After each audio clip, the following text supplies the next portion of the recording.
Hi, everybody. MH3 here. Welcome back to the Convenor, where we love to gather people to have conversations to tackle, all sorts of exciting business and societal issues and opportunities. I'm really excited to have here with me today. Be easy if I could speak. Samantha Yarwood. Well, I'm excited to be here. Yes, thanks for being here. And I'd love for you to just, off the top of your head, tell the world who you are. Who am I? In any way, shape, or form you want to say. Like, you could make it trivia. You could make it favorite nickname. You could tell us two truths and a lie. Go for it. I am going to start off with maybe why I do what I do. Cool. So I like to think there's two things that people have said to me that have really stuck with me that I like, and maybe that's why I want to share them. Okay. Is one... So nothing I've ever said to you then. Is that where you're going with this? Not at all. Maybe this will be, you'll be like, I was the one who said that. Yeah. But one of my friends once said to me, I'm an apprentice of life. But I just love learning, and I love gathering stories and learning from other people and traveling the world, and whatever I learned, sharing it with others. And then somebody else that I used to work with said that I have popcorn brain.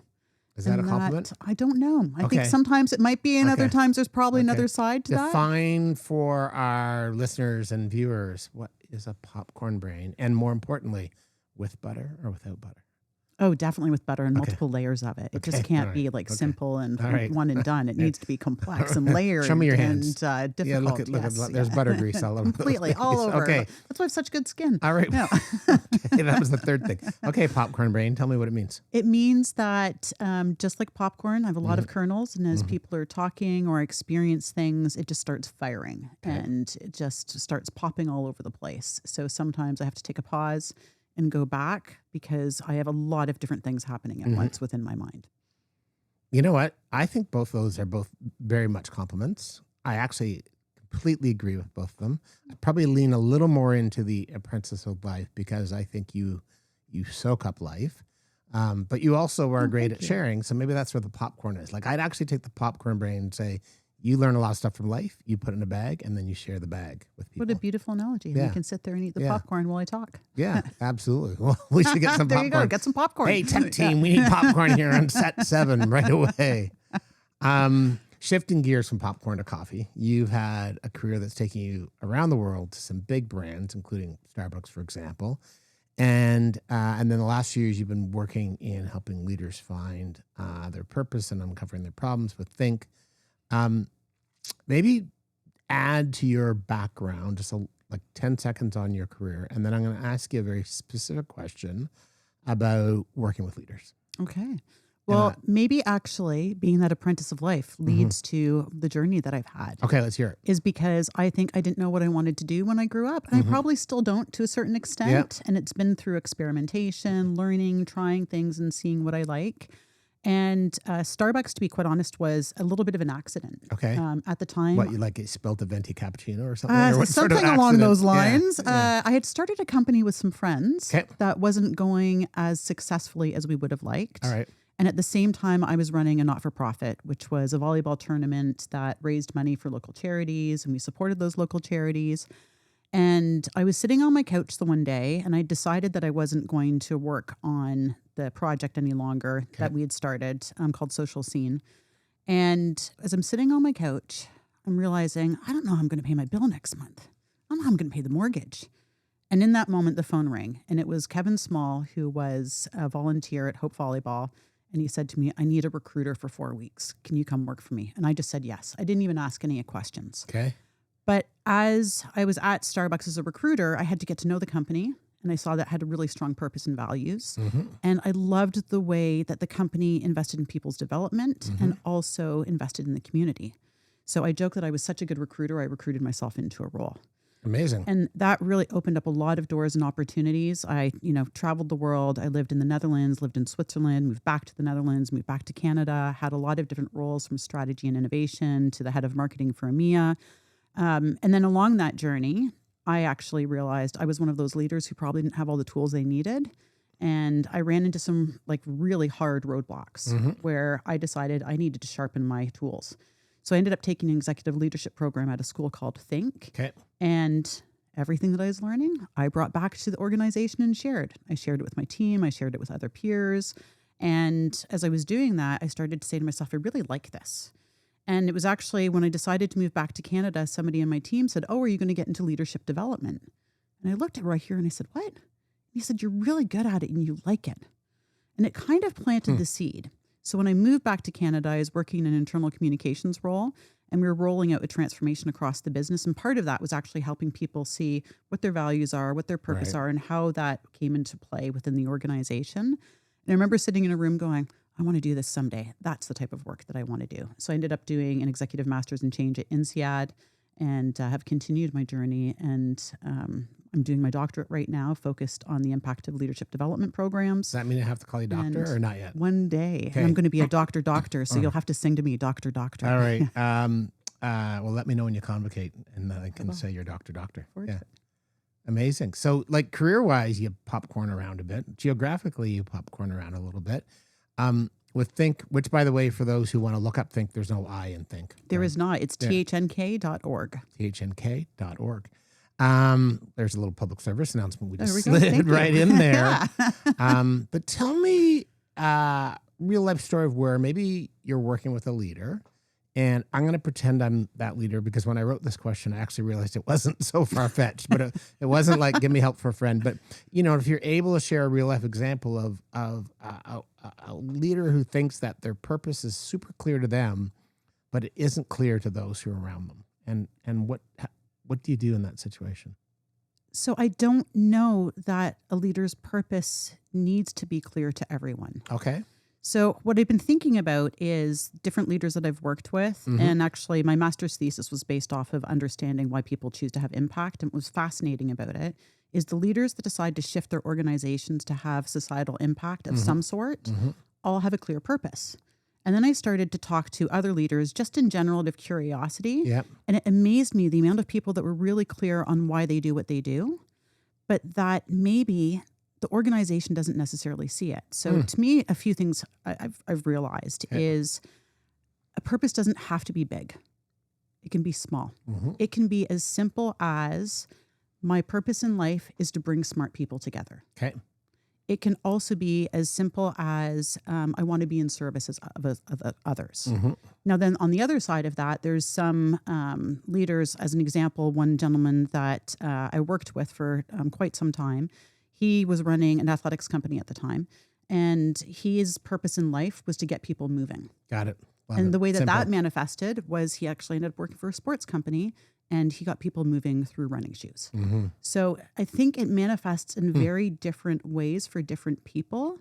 But what I will say that I've noticed is more importantly than necessarily purpose is values. And when people don't see your values and how they're showing up. And I think that's when you can often see that somebody is out of misalignment. And probably that's a leader that you're either not trusting or you feel isn't being authentic and probably isn't somebody you want to follow. And maybe just in your words, going completely off script, as you know. I love this. Define for people what values are and how they are different than purpose. So to me, purpose is the why you do what you do. Okay. I really like the Japanese principle of ikigai, which I think literally means what you add to the world or what you bring to the world. I love that. And what I think is fascinating about it is it has 4 elements to it. It has the what do you love? So those things that you're really passionate about that you could totally lose time doing. It also has the element of what you're good at. So what are those strengths that you bring into play? Those things that probably other people come to you and ask you questions about that nobody else does. But it also adds an element of what does the world need? And that can manifest in a lot of different ways. It can be your organization, it can be your team, it could be the world and society at large. And then there's the element of what you can get paid for. So it has almost like that Venn diagram of right in that middle. That's all in Ikigai. That's all in Ikigai. Cool. And I really like that principle in terms of what your purpose is, because again, it doesn't have to be grand where you're actually trying to solve, world hunger or climate change. It could be something like I want to be of service to people. But on the other side of that is your values. And your values are those things that you stand up for and you believe in. They're those things that you hold true, that if somebody who knows you and you were to ask them, like, what are those things that I value and I hold myself accountable to? Maybe you call yourself even principles, but there's those behaviors that you have in terms of how you bring your purpose to life. So who's Mark Harrison as an example? And I'd say somebody who's a connector. Or convener, brings people together, really passionate about supporting and developing people. You value family, You also value trust, authenticity. Mm-hmm. Those to me are the values, like how you show up in the world. So And a if good somebody was handful of watching you, buttery that's what they popcorn see. And a goes handful well. of buttery popcorn. Yeah, exactly. Yeah. I love that. And so when you think about a company and, you start to think about purpose and these values, talk to us about like, how does an organization then actually make these operating principles, not just slogans on a wall? Not that they shouldn't be on a wall, but like literally a great example you had there a minute ago was getting the world moving. So that gentleman then went to an organization that did that. How do you embed purpose into an organization and make it an operating principle? So I think you have to. Okay. I think as an organization, you are not going to be successful if you're not clear on what your purpose is. Mm-hmm. And I see organizations that do it really well. Okay. I see organizations that don't do it really well. Okay. And I remember once somebody saying to me, is you can't just have the purpose where it's a slogan on the wall. Mm-hmm. You need to bring it off the wall and into life. And that's the same as the values or the behaviors of a company. And I think I learned from a really good organization. I worked for Starbucks for 16 years, and Starbucks had a very clear purpose. Which was? It was to connect people and to nurture the human spirit, one cup of coffee, one neighborhood, and one community at a time. Oh, powerful. Really powerful. Mm-hmm. Like I still remember it to this day, and I haven't been there in 10 years. Mm-hmm. And when I think about that, it wasn't just on the walls. We really lived it. And all of us lived it as individuals, as teams, as business departments. And we brought it to life through the Starbucks values. And part of that was community, which really resonated with me. And that's probably why I stayed with the company for so long, is because of the work that they did. Right. But the way that it was brought to life was everybody believed in it and everybody wanted to serve it. So it wasn't just part of the company's, I'm going to say, purpose statement. It was part of the organization's DNA.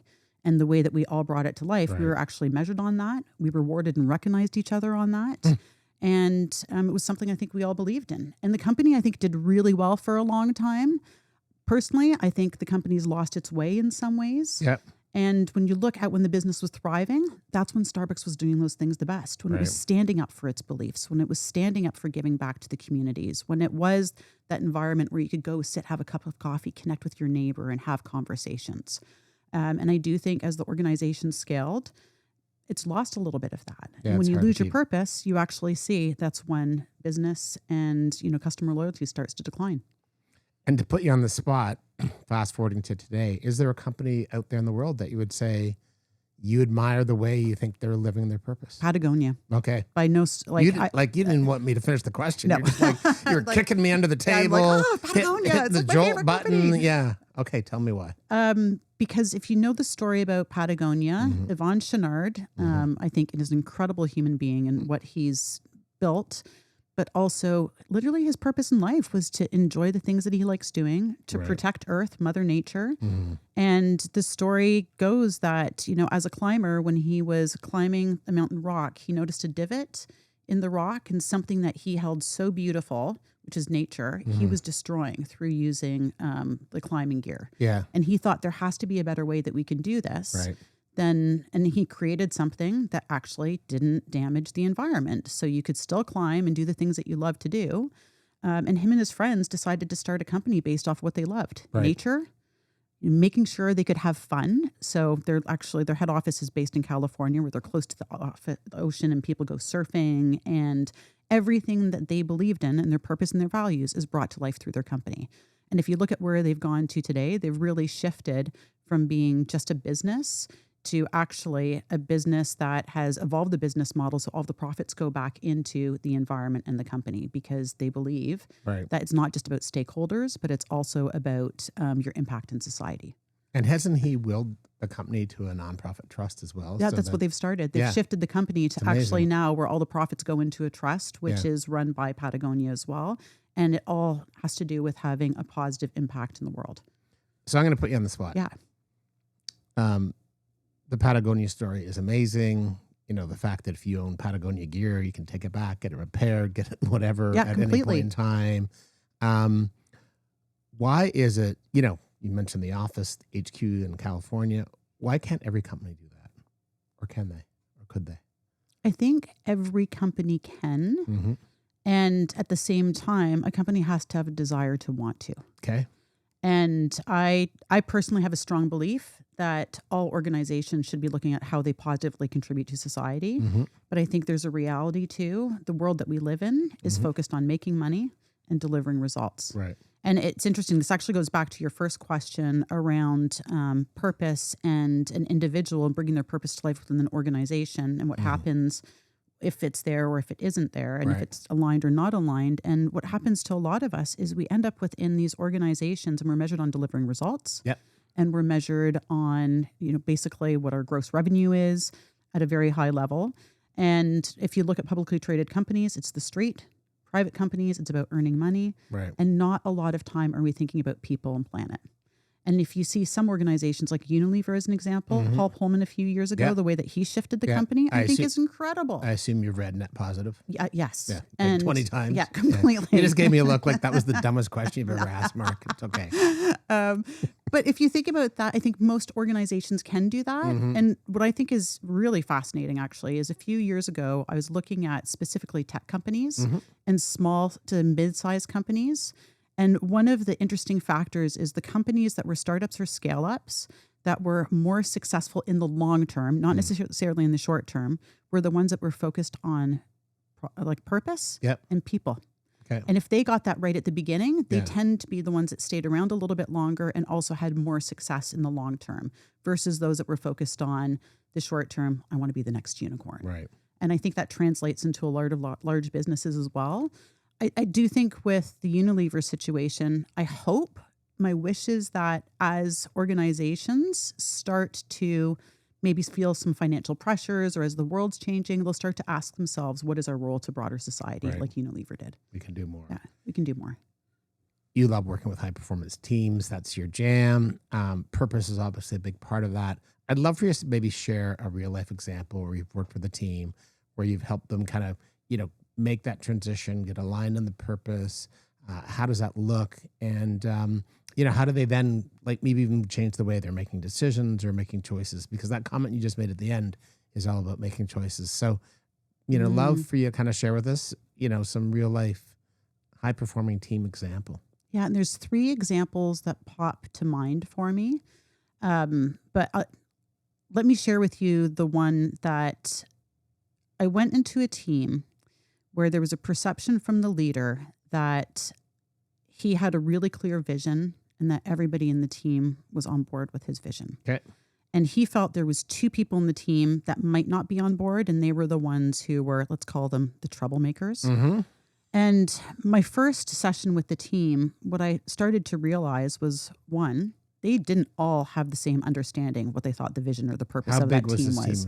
It was about 23 people. Okay. So and then they had their direct reports as well. So it was a really big team.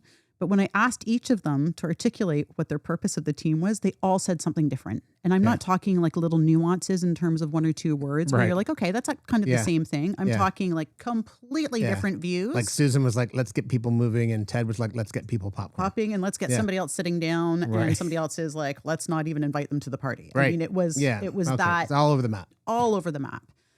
And I started to realize at that point, that's part of the reason he's maybe having some challenges with performance. So at first, I think they all felt like, I'm going to use a word that somebody in the team said, this is really fluffy. And I think they felt that way at first until they started to realize that actually, if we get the language clear on why we think we're all here and what our purpose is around what we want to deliver together, we're going to probably have a bigger impact. We can take that to the teams, take it to the organization. Right. And I'm going to say probably because at that point in time, it was a bit of a hypothesis. Okay. So we worked on the team purpose, their vision, and they all agreed to it. In fact, we had everybody sign it at the end of the day. And fast forward to 6 months later, as a team, they were working together faster. They were collaborating more. So there wasn't the silos that had been happening in the past. They also, because they had a common purpose and a direction they were going towards, there wasn't as many politics as there had been before, because I think everybody was trying to hold on to their own version of what they believed to be true for the team. And the other thing, too, is the trust had shifted. Like that psychological safety element is the people who'd been perceived before as they're kind of the ones who are the outliers, felt more part of the team, and actually they were operating really well together. Amazing. And I've seen that happen in multiple teams. I've also seen in the teams, though, where they don't have that, they're not collaborating, they're highly political, and everybody's just out for themselves. Right. Maybe that's a little dramatic, but that's No, extreme. drama's what we're here. We're selling drama. This is all about the drama. You made a comment there. You said fast forward 6 months. Some leaders listening to this might say, fast forward 6 months. I don't have 6 months. Is 6 months the kind of usual amount of time you'd see to kind of turn a team where you've got 2 dozen odd people with 24 different viewpoints? Was that fast? Was that sort of the expected timeline? I don't know that there's an expected timeline. Okay. But what comes to mind is over the last few days, I've been having some conversations with different teams. And one common element that keeps popping up is through some experiences, because we've been doing some what we call reflection calls around some workshops that I've done with them just to hear what's happened with the team, how things have shifted. And I'd say the common thread always is when leaders get into the business and the team gets into the business, a lot of times you're focused on the day-to-day operations. So some of those things and those big dreams that you had for the team, you leave something and you're like, yes, we're going to do it. Right. And it might not happen immediately. Okay. And I almost look at it as, I'm going to use the analogy of watering a plant or watering bamboo. You plant the seed and you water it. And you might not see anything happening at first. And you water it again. And you keep watering it. And maybe it'll take a while before you see something growing. But you know that something's happening. You just don't necessarily see it until all of a sudden, either the bamboo shoots or your garden starts to explode. Right. And it takes time. You need to nurture it and you need to allow it to happen. And I do think for some reason we have it in our minds that change happens really quickly. And it does happen in a moment. But if you really look back, it's taken some time to get there. Right. Like you just see the end results. You see the end results. Yeah. And if we focus on the end results, it takes time. Yeah. But if you plant the seeds, you start to see some small shifts immediately. I love examples. You said you had 3 examples and you're going to pick one. I'm actually going to say, let's go back. Let's do all 3. So what's the second example where you're talking earlier about helping a team become high performing, finding their purpose, maybe some elements of misalignment? So another team, the second example is a team that was a very high growth startup organization. And when I say high growth, what sort of sector? In medical. Medical. Okay. And medtech. Okay. And they had gone from being an employee base of 10 to in their first year and a half growing to over 1,000 globally. What? So that's In pretty 18 significant months. in 18 months. Okay. It's significant Yeah. growth. They needed a recruiter. Did they call you? They did not. Yeah. Again, you wouldn't have taken the I gig. could have referred them. Yeah. I could have gotten them one of my connections. Right. But what happened with this team in particular is they'd never spent any time on who they were as a team. They'd spent a lot of time on what are objectives and how do we want to deliver results. And they'd grown really quickly and successfully. I mean, by exterior measurements, as well as, of course, their shareholders were thrilled because the business was doing really well. Yeah. But the team wasn't performing. Right. And individually they were, but they weren't collectively.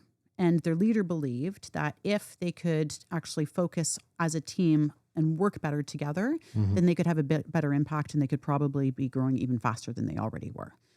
And going into it, and I remember the looks on their faces. They were like, we do not want to do this. Like you could really tell. They were like, oh, great. Personal reflection. Right. Awesome. We need to connect with each other.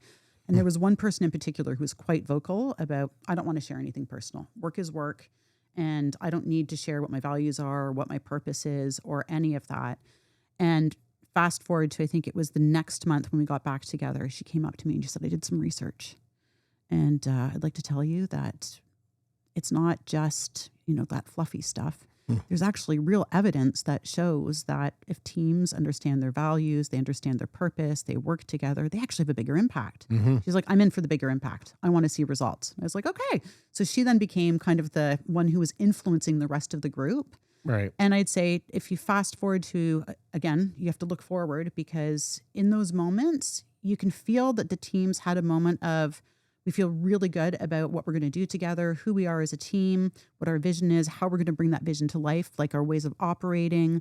And we feel closer to each other, but they could leave and not be bringing that to life. Right. So a big part is like, how are you going to hold each other accountable? What are you going to do? And how are you going to bring this into your daily practice?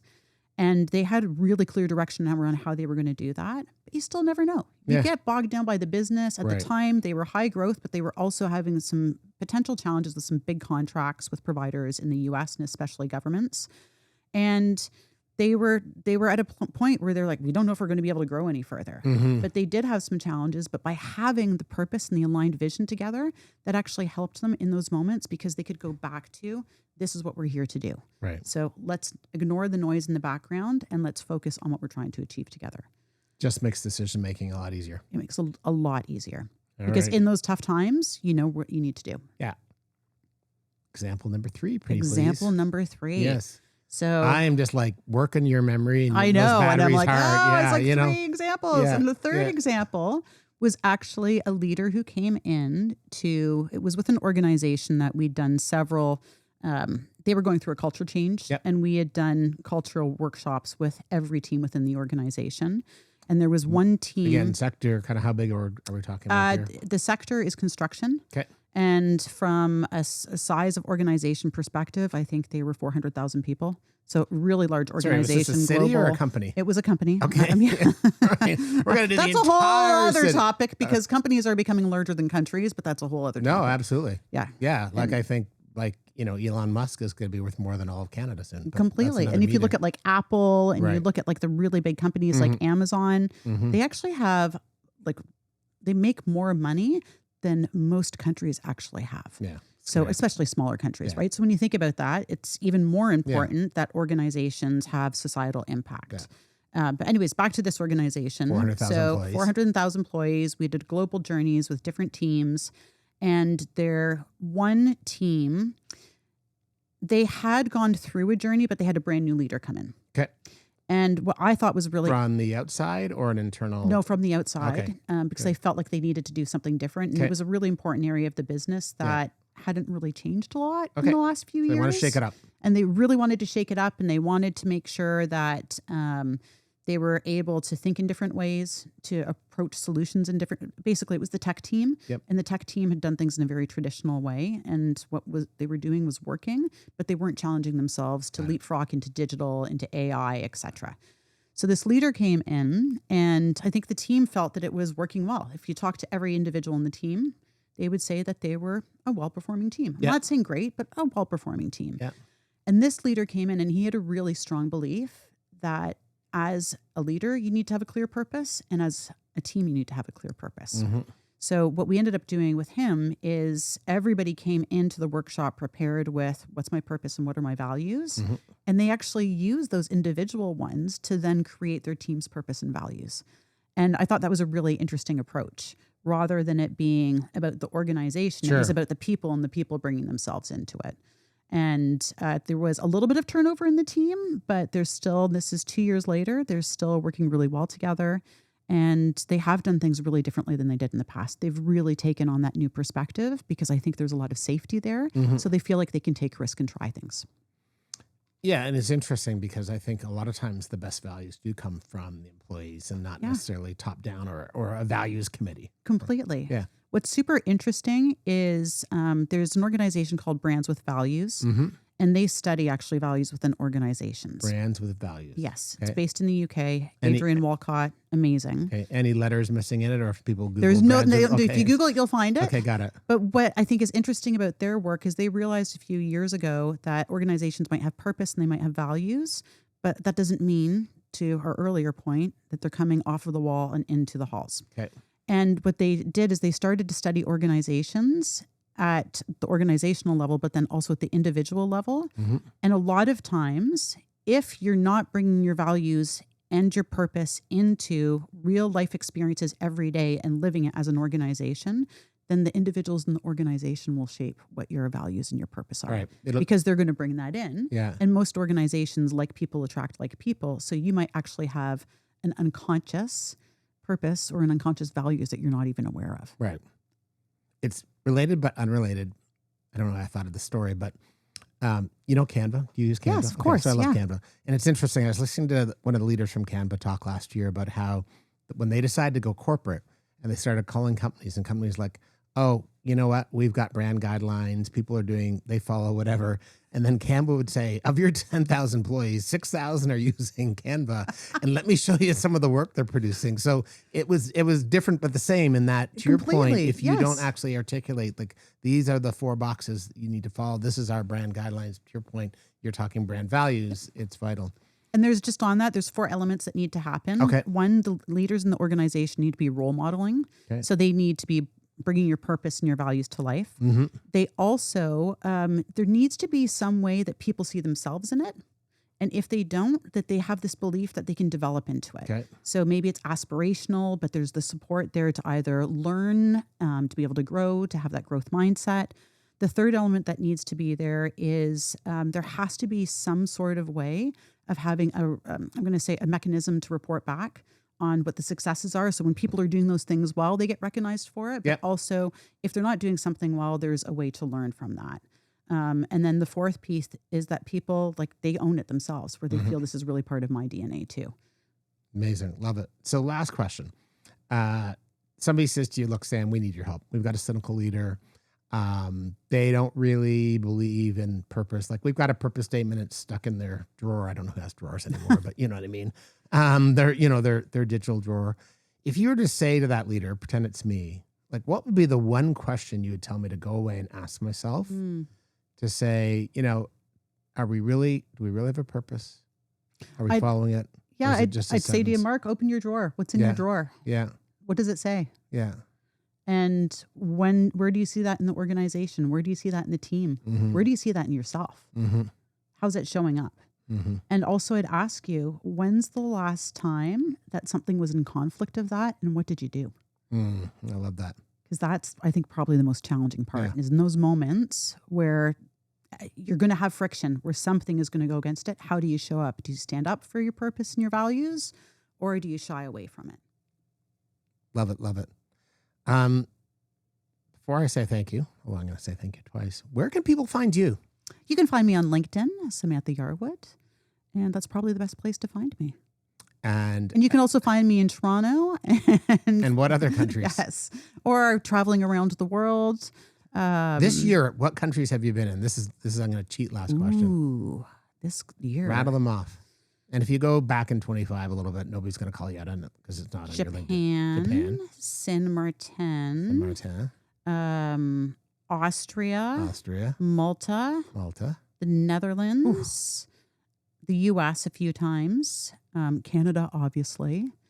I think that. Oh no, Saudi Arabia. I've been to Saudi a few I was times. Kick because that's where you were last week. Exactly. Yeah. Oh, the UK. Yeah. And I think that's it for now.